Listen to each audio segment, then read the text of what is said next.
to be able to be in the lineage of Troma monsters, like you said, from Toxie, Sergeant Kabuki Man, I was like, that was one of the other things when I auditioned for this. It was like, what an honor it would be to just be in that pantheon of Mm-hmm. toxic, of monsters, of Troma monsters. So I'm really excited to see how people take to the Caterkillar. I hope it's something that haunts children's dreams for years to come.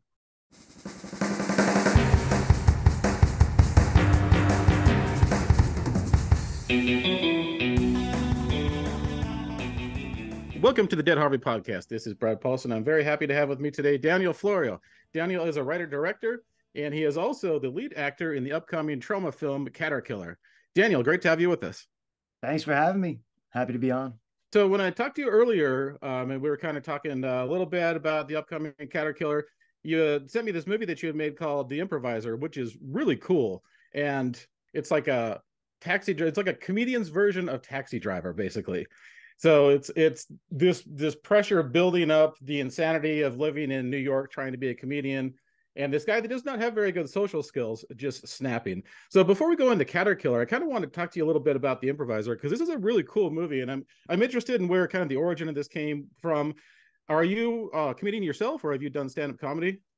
So I started in comedy when I was in high school. I did stand up, and then when I graduated college, I started a comedy group, and from that, that's where I kind of took on writing and directing.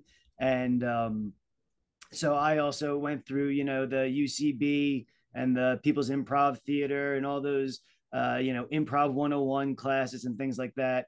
So the idea for the improviser was, being in those classes, everyone wants to be like the next Bill Hader, the next breakout, comedian.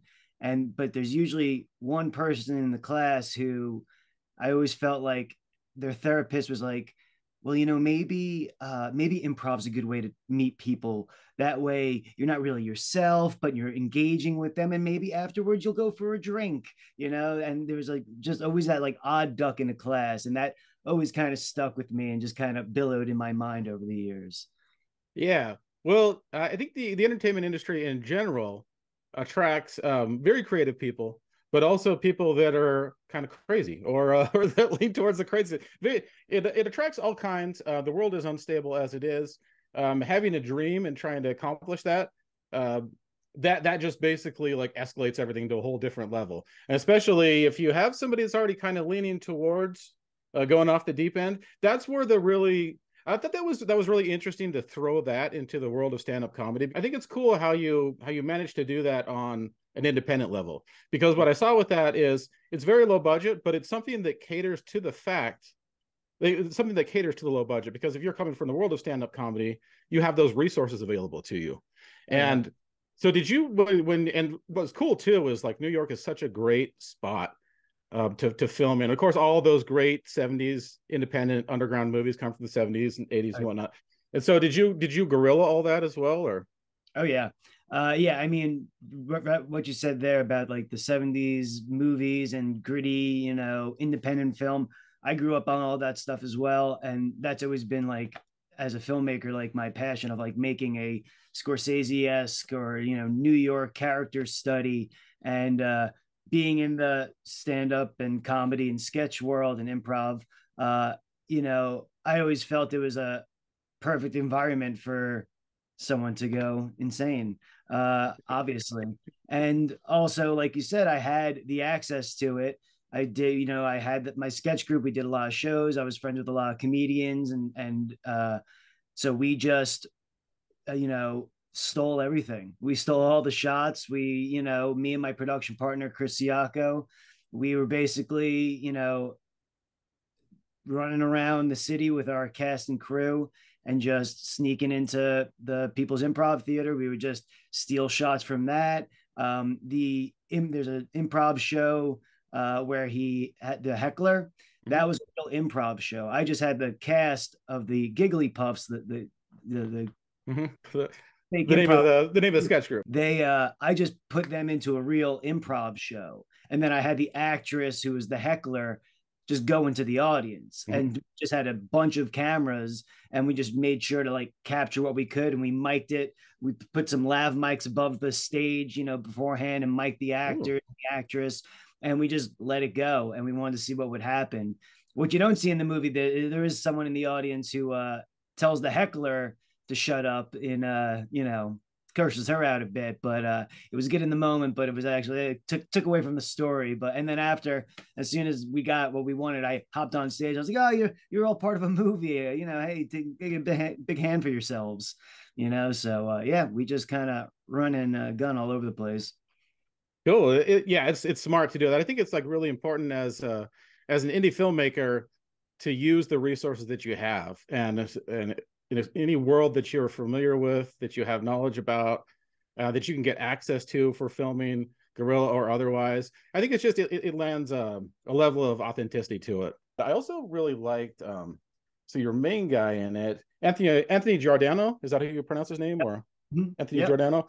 He was fantastic because he seems like, so when I was watching him in the movie, I was like, this guy seems like he would really be like a famous actor or make his break.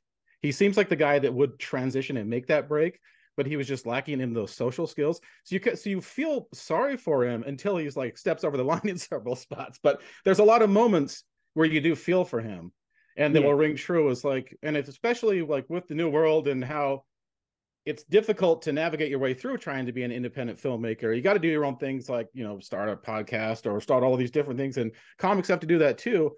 And you take it through that with him. And there was moments in there where I was watching that with him, and I was like, oh, he's screwing this up, he's screwing this up. I was like, that's painful. Like that humiliating stuff, like the embarrassing stuff that you tapped into, and like awkwardness of Mhm. just like trying to break in was really cool. And how you made that transition from feeling sorry for the guy to being like, well, I can't really be on this side anymore. But that's a similar way that you feel with Michael Douglas in Falling Down, or the way that you feel with Robert De Niro in Taxi Driver as well too. Those movies orchestrate that very well. I think this was a really cool indie version, like throwback to those kind of movies, but existing on a whole different level because it throws that stand-up comedy element into it. But anyways, I really dig that, and yeah, I highly encourage people to check that movie out on Amazon Prime or Tubi. Yeah. So yeah, good job on that one. So Thank you. let's go into Caterkillar. Oh So tell yeah. me about how you got cast in Caterkillar. So I just went through the usual chains. There was Actors Access, is a website where actors put in for auditions, and I saw Troma attached to it, so automatically I had an interest. I grew up with Toxic Avenger, Sergeant Kabuki Man, Cannibal the Musical, all the classic Troma movies, and yeah, so I actually auditioned when I first like started graduate college and first started acting. One of my first auditions was actually for Poultrygeist. Oh, yeah. And I went in there, and my best friend came with me because he was a big Troma fan. It was when they were in Hell's Kitchen, and we went there, and it was like I had to sing a song and do a monologue. And the song I did good. The monologue was from Wet Hot American Summer, and I like memorized it the night before. And I was just a little like starstruck when I was in Troma, so didn't do great. So when I got the audition for this, I was like, no matter what, I'm just going to do a great audition because it's my like retribution. So when the casting was for the Caterkillar, I was like, it's an interesting. I've never done monster work or character work like that, where it's just like in prosthetics and you know being a killer. So I was like, definitely a challenge. So I went into the audition, and they asked first to do like my take. So I kind of just did my alien-esque kind of crawl, and they're like, cool, now kind of do it like the Wolfman, like a 1940s Universal monster. So I was like, okay, gotcha. So I readjusted and kind of did more of like a human-esque Wolfman thing, and then they asked to do it more like Mike Myers. So I was like, okay, so I did it, a little more stiffer and more like voyeuristic, and they were like, great, thanks a lot. And they were starting in September. September came and went. I was like, oh, I guess I didn't get it. And then they reached out and they were like, no, we actually we pushed the dates back a little, and we'd love you to be the Caterkillar. So I was like, gotta do that. That was an easy Oh, decision. Yeah. yeah, that's awesome. I saw Poultrygeist at the LA premiere for it. With like Oh, Sunset 5, I think it was. And there was I saw that one and then Citizen Toxie, and it was one of those that where they did like a pub crawl. And so Sergeant Kabuki Man was there, so I had drinks with Sergeant Kabuki Man, and but yeah. it was cool because like they did a pub crawl where everybody's kind of like going around, walking all over the Sunset Strip till we go see Poltergeist. But Poltergeist is, yeah, it's a great movie. And my worst fear, like fried chicken killing me Yeah. faster than it already does. Uh, They actually, before we started shooting, they had us watch the Poultrygeist behind the scenes documentary. I don't know if you've ever seen it, yeah. but they make the cast and crew before they do a Troma movie now watch that documentary because it's basically like the worst experience you can have while making a movie, it appears. And so, especially for me, there's a part in that where like a woman in the makeup had like her face ripped off and like Mm-hmm. fake eyeballs over her real eyelids. And she was like that for like 12 hours Mm-hmm. and she was like freaking out. And I was like, oh shit. I was like, I'm going to be in this caterpillar mask get up. Like, I started to like psych myself out, and it was like really a mental challenge of like being like, you'll be okay. Just let's get the suit on and take it from there. Yeah. Was was it like restricting where you had a hard time kind of breathing or moving in that thing? Was it kind of did it Yeah. restrict like the movements that you had planned? I guess you'd already practiced for it, or but No, I mean, I saw pictures of it while mm-hmm. they were making it and it was being made in California. I didn't see that or get in the room with the Caterkillar until we were upstate and we were shooting. So, hopefully, luckily everything fit. But yeah, so the application was there's essentially a foam rubber chest piece, like almost like an umpire's chest Mm-hmm. piece. That was the caterpillar's chest. So it's green pecs and abs and little legs are coming out of it. And then the foam rubber head went on top and kind of like fitted into the chest piece. So once you're locked in and in, you're in. And then Yeah. I had two little like arm things that were almost like Pringle cans that I could stick my fingers in, and like those were my little pinchers. So so yeah, it was once the head was on, it was the mental exercise of first of all my visibility. There was just like six little holes and then the mouthpiece. So I would just like put my lips right up to the mouth part and just kind of breathe and just like it wasn't bad when I was in it, but when we were inside and moving around, it would get hot immediately. Yeah. So like there were times I was in that and I could just feel the sweat. And when they would take it off every time, it was a whole head sweat, just like Oh. river of sweat coming down my head. It was crazy. Oh, that I was watching this documentary on Dark Crystal when they're doing the making the Dark Crystal, and they had two people get in those. I can't remember what those creatures are called, but they're the ones that walk real slow, like they're the sloth like creatures that are the adversaries of the Skeksis, like the kind of wizard like creatures. There's two people that got in that, and they had to like crawl around on their knees and basically do it like almost like a human centipede thing. Like one was in the front, and one was in the back, and then they had everything in front of them, and like the one that was in the back is like, oh, you like literally like just ripping their back up and be like, it just looked painful. That like when I have like admiration for whoever can get in those suits, and no matter how much the payoff is, because you always hear like the stories about like it's so freaking hot, the sweat is stretching off. The stories of Keaton talking about it in Batman. You hear his stories. Anyone that's in like a giant puppet suit or anything, yeah. And Yeah. then plus like with the lights too, you got to imagine the heat's got to be amplified a ton by that as well. Well, I listened to prepare myself for it. I listened to all of like Michael Keaton behind the scenes, Yeah. Batman, and Jim Carrey and The Grinch, and so I heard that actually I felt very much like Michael Keaton once I had the suit on because I couldn't turn my neck, so I was doing the Michael Keaton like shoulder. Yeah. Every time I wanted to move, it was a real hip movement more than and the shoulders. So I got to live my Batman '89 Yeah. fantasies after as well. But yeah, that was actually that was one of the cool things about the role was just like using my body and using like the hands. The first night I did filming, they didn't have the hands where the three little fingers I could get my fingers Yeah. in. So it was just like I said, it was just like having Pringle cans on my arms.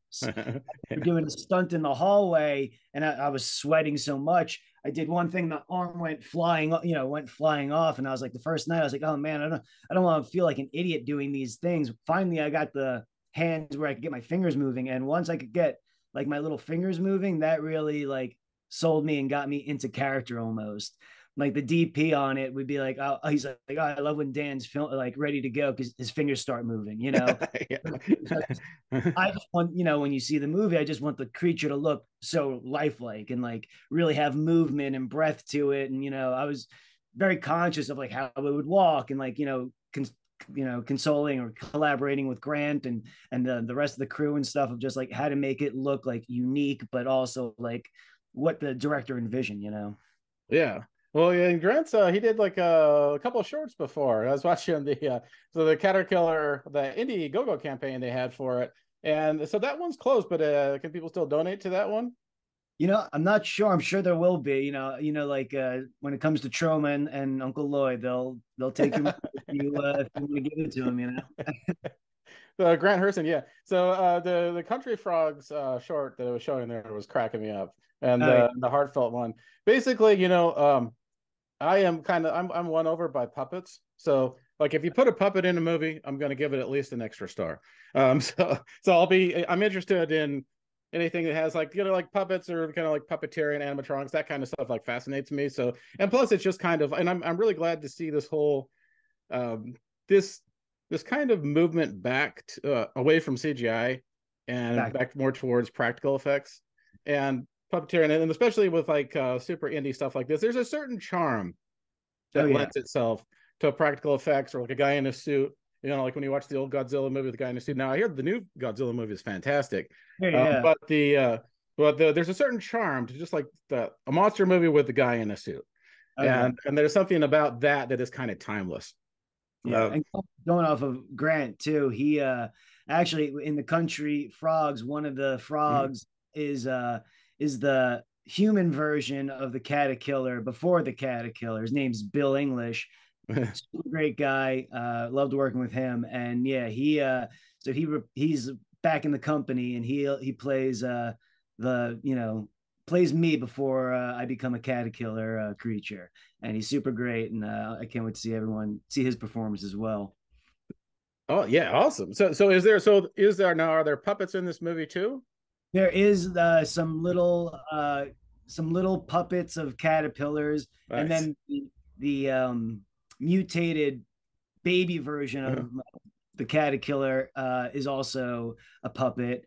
So yeah, Grant also has that like love of practical and Muppets and puppetry, and he brought a little of that into the Caterkillar. And I think also with our kills, I think you're gonna get a lot of the classic Troma gore and practicality. I actually was super pumped too because I got to do my kills. Mhm. So there were, I don't know if maybe I'll give a little one away. There was a, moment where I'm stabbing a crack pipe through a meth head's head, through their eye. And, that was 3 days of getting that shot of like getting the meth pipe in the eye, pulling the eye out through the head, and I got to be in there in the costume, blood squirting and connecting with the effects team and making sure that the kill is going to look good. And there's like some pressure on me, but I felt really accomplished being able to get those kills in. Yeah, absolutely. And it makes it better when it works too, because if it's got to be done right that time and it doesn't get done right, then there's a whole lot of cleanup involved to reset. So, but it is more rewarding when it's just orchestrated just perfectly like that. And as an audience member when you're watching that, that it had to be done right just that time, especially like with a low budget. And so it's more rewarding than watching something that puts it in with CGI afterwards. Not to like really like crap on CGI or anything, because I think there's a lot of great elements about CGI, and especially when it's used with practical effects. But I do think that there is something that, knowing it as an audience member when you're watching something practical and being like, well, if they screwed that up, they would have had to reset that and take a whole other time. So there's Mm. just a It's almost kind of like live theater kind of thing that, like, I guess Yeah. admiration that comes into it as an audience member when you're watching something like that get pulled off. So tell us about, like, basically what Caterkillar is about. Like, why does your character decide to go on a murderous rampage? Sure. So Caterkillar is about well, Bill, who's the lead character, he finds a mutated caterpillar that of course by Tromaville there's mutation and toxic waste everywhere. So a caterpillar gets into a barrel of wayside radiation, starts to mutate, and Bill's character takes a shine to this cute little baby Yoda-esque caterpillar, Mhm. and has a really loving bond with it. Mhm. And then elsewhere in the town, there happen to be some meth heads who are looking for copper, as they do for to get their next fix, and they meet and cross paths with Bill in a murderous, bloody ending, and Gunther, the baby caterpillar, gets scared and crawls into the cavity of Bill's corpse, Mhm. and the radiation and the body transformation becomes a mutation of man and caterpillar, and that is the birth of the caterpillar, and he's looking for revenge. Ah, And that's there also fantastic. just happens to be a car full of college kids on their way to the one of their parents' like ski cabins. So it all swirls together in typical, slasher fashion. Oh, it's fantastic. It's always that damn toxic waste. It's always that damn radiation causing problems. That's right. Now, does this movie also take place in Tromaville as well? I'm not totally sure yet, and that might be a post-production thing where they switch the name, but we shot it upstate in Prattsville and Harpersfield. Mm-hmm. So I don't think those are going to be the town names, but we shot it in a very like rural, kind of environment, which was awesome to shoot in. And we got some awesome, we shot in an abandoned trailer. The DP, he had a cabin. That's where the main cabin for the movie takes place. And then just some shots out in the woods and stuff like that at night with our gaffers, like setting the moonlight, lighting. It's going to look really good. Oh, nice.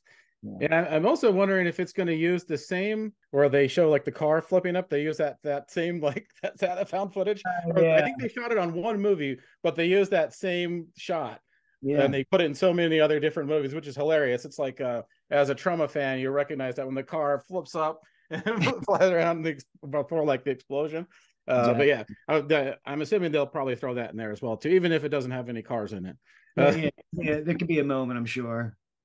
So what was your involvement with Uncle Lloyd? How involved was he in this process? Well, so because we shot upstate, he wasn't on set for it, but he once, and there's a tradition of meeting him Mhm. before the movie shoots. So I was super excited to, just to meet him, because again, I've been a fan of his and Troma for years. And the good thing was that Troma's like headquarters now is in Astoria. That's where I live. So I was like, oh, it's also just a quick walk over. So I got to meet with them, and first I got a tour of the studio, and the studio is Mhm. awesome because it's filled with, all the props from the last 40 plus years, severed heads and open cavities and toxic waste barrels. The Mhm. the Welcome to Tromaville signs there. I Mhm. got to take a picture with that. Um, so yeah, that was awesome. They had some of the 1990s Toxic Avengers toys in the boxes, like in dusty boxes up on the shelves, and they're like, oh, it was just like cool to see all that. And then finally, once the tour is over, you end up in Uncle Lloyd's office. Yeah. Office is he has his desk, and then there's probably like a 6 foot circle radius of props. Mhm. So you could, so you're sitting, he sits there, and then you're like 6 feet away from him in the chair, and there's just severed heads and bulbous monster props and stuff like that are just between a moat of Toxic Avenger stuff essentially.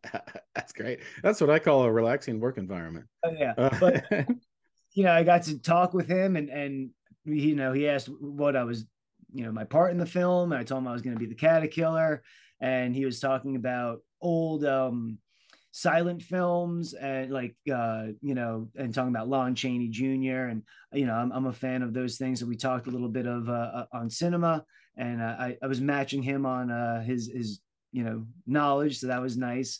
And we just chatted for a little bit, and I got to tell him about my film and being a filmmaker. And yeah, I found him to be super nice and super warm. And at the end, he gave me his business card and said, "Don't be a stranger." And yeah, I thought it was great. And then during the shoot, we would just get emails on the call sheet from him, giving some positive mantras and some pictures, and just saying good job and keep it up. So it's pretty nice. Yeah, what a lot of people don't know about Lloyd is that he sort of, I mean, well, he's a great showman. So, but he also comes off across as like super cheesy, but there's all these other kind of elements to him that you don't know about until you start to talk to him for a while. And he has a history of like growing up with Oliver Stone.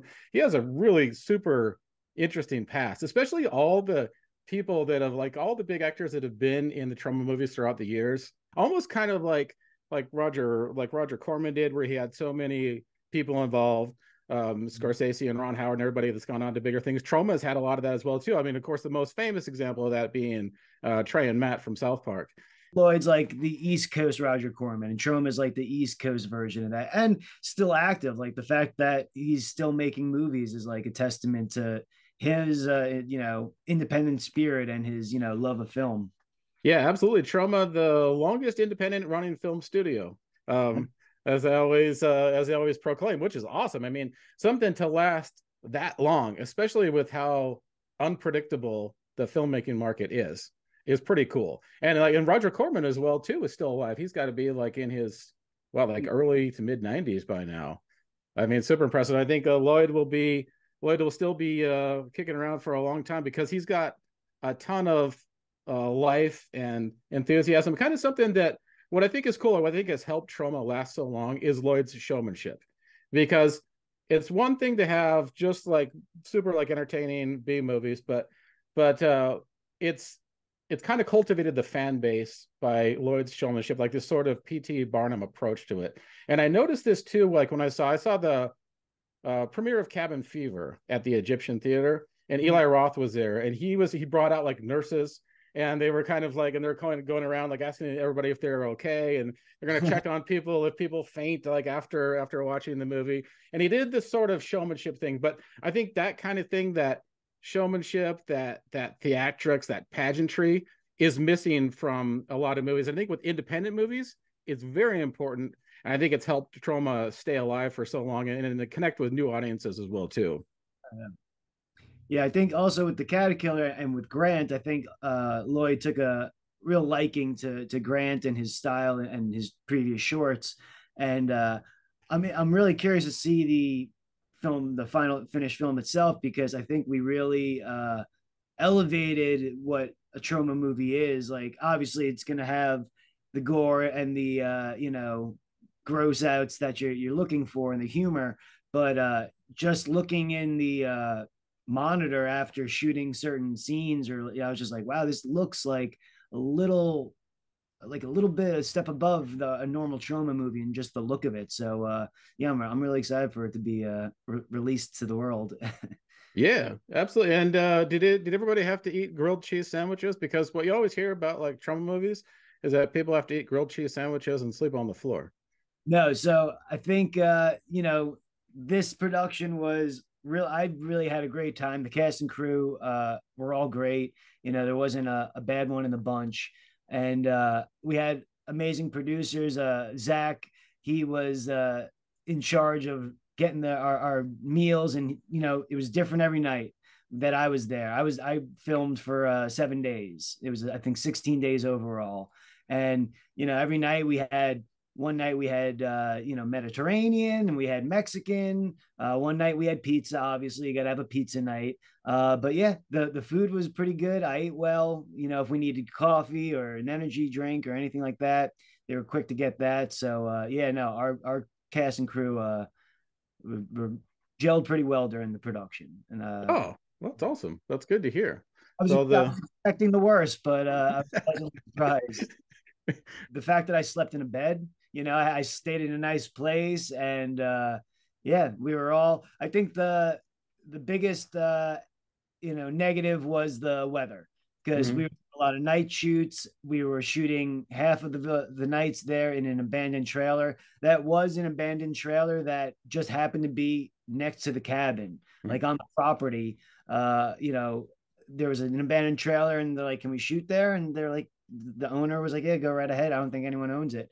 So yeah, we would shoot in there. So it got really cold for everyone except me because the benefit of being in the Caterkillar suit is when we were outside and shooting in the woods and stuff, I was super warm. I was insulated, everyone was freezing trying to get, by the fire. And I'd be standing, 10 feet off from the fire and be like, everyone would be like, "Are you okay?" I'm like, "Huh? Yeah, I'm fine. Don't worry about me." I was like, "I'm warmer than any of you."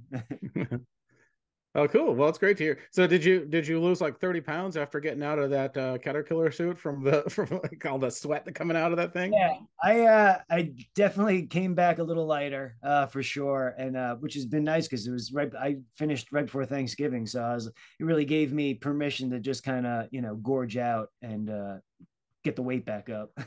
Yeah, absolutely. It's a caterpillar diet plan. Yeah, yeah, Yeah, yeah. The same thing do you hear from Peter Weller and Keaton? They were always talking about that, like listen. So there's a price to be paid for it, but it pays itself off in the form of art, and it's going to be really cool to check this one out.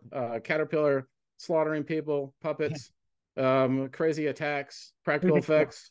Yeah. So yeah, so we'll keep everybody posted on the updates for this movie coming out, and tell us about like anything that you're currently working on that you'd like us to know about as well, or Sure. Well, I have a comedy series on YouTube that's called Space Cab Confessions.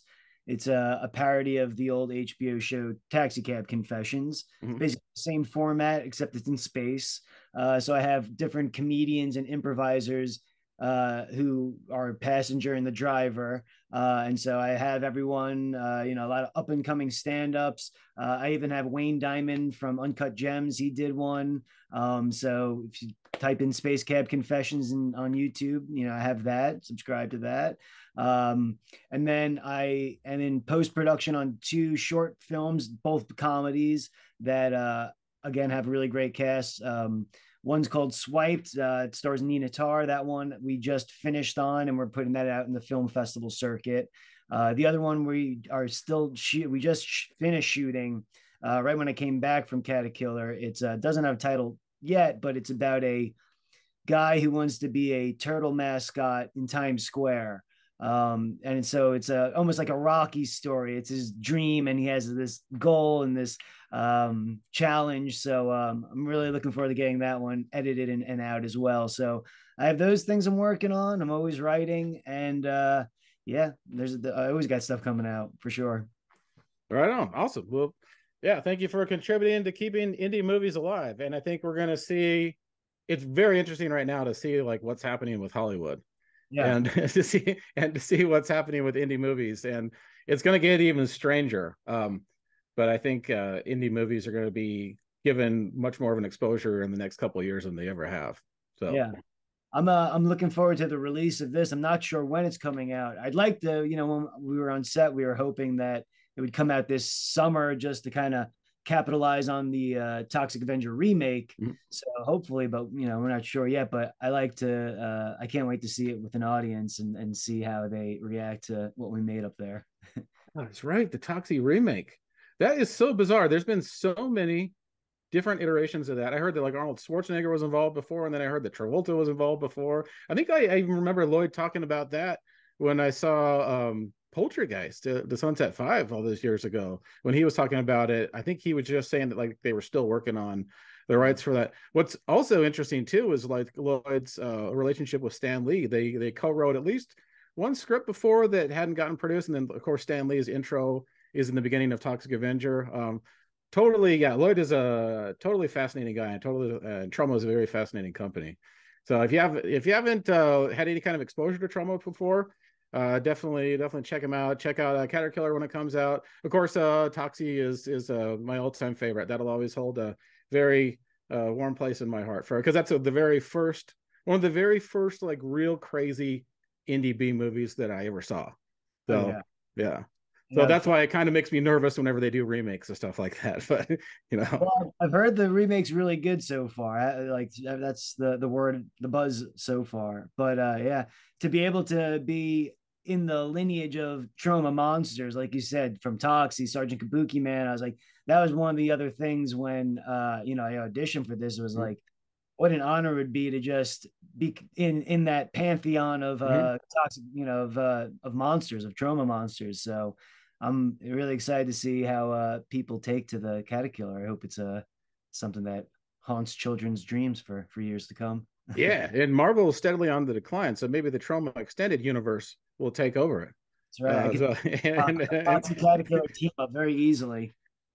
and Caterkillar could become, yeah, like a crossover monster. Yeah, absolutely. I think they're doing like a new version of Kabuki Man too. I think I heard, or another sequel for it.